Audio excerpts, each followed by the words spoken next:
Due to the increased number of reported cases of torture in Nigeria, the Australian High Commission said there is need for adequate facilities, provisions and mechanisms for investigation, regular monitoring of detention facilities, effective oversight and speedy justice delivery, adding that the Nigerian government and its justice system does not condone the act of torture. The Australian High Commissioner, Ms. Leanne Justin, disclosed this yesterday in Abuja, and Malik Idoro has more.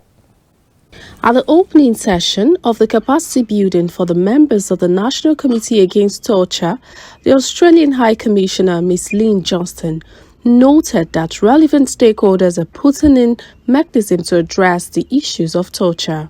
To hear and prosecute proven cases of torture.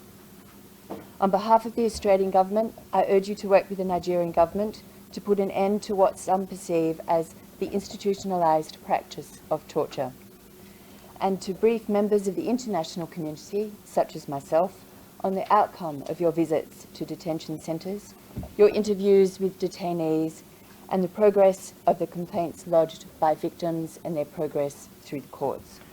Who are brutalised, victims whose lives are permanently disrupted, permanently changed as a result of excessive use of force and flagrant, human rights abuses by security agencies.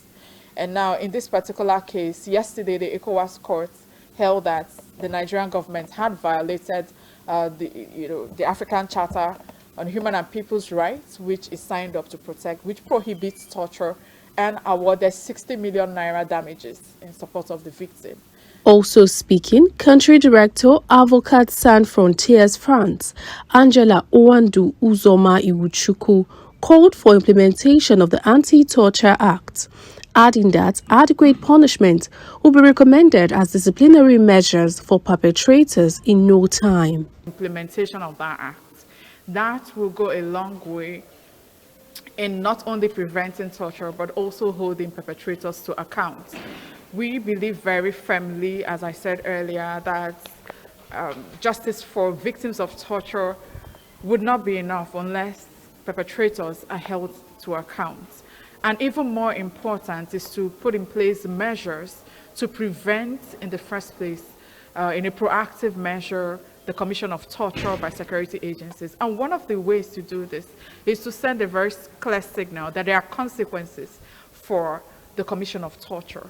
The Anti-Torture Act prescribes up to 25 years imprisonment for security agencies who indulge in torture. It's been criminalized. While lending his voice, Executive Director, Access to Justice, Joseph Ote, said this capacity development series for members of the National Committee Against Torture will help to reduce issues of torture in the country. Complicit, in the use of torture, governments has passed the Anti-Torture Act 2017, but there has been not one single prosecution under that act.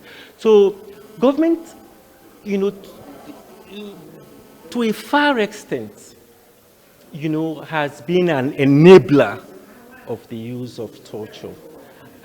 But we have hardly pushed the needle after those formal acts of ratification. We haven't developed the mechanisms that we needed to safeguard against the use of torture in Nigeria. And so the infliction of very cruel, brutal, grievous violence against persons who are in custody has been virtually systematic. Nigerian law provides for the right to life and the dignity of the human person.